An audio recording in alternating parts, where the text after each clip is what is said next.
की पुरुषांच्या मर्दानगी हा जो विषय आहे तो खरं तर एक काटेरी मुकुट आहे. त्यांना वाटतं की आपण मर्द आहोत.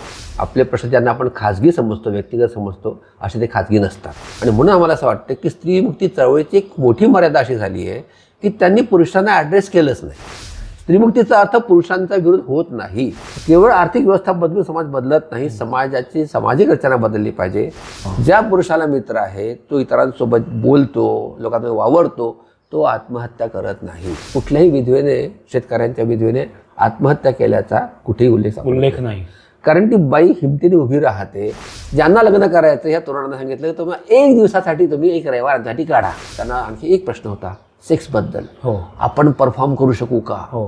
ही सेक्स म्हणजे ही अतिशय सुंदर भावना आहे. माणसाच्या आयुष्याला सौंदर्य देणारी, म्हणजे कलेपासून सगळ्या गोष्टींमध्ये जी आहे ती दिसणारी ती भावना आहे. पण त्याचं सेंटर हे दोन पायांच्या मध्ये नसून दोन कानांच्या मध्ये, म्हणजे इथे आहे. पुरुष म्हणजे मी असं म्हणतो की ज्यांची सेफ्टी वॉल बिघडली आहे असे प्रेशर कुकर आहे सगळे. जिवंत प्रेशर कुकर आपल्यावरती लाखो फिरत असतात.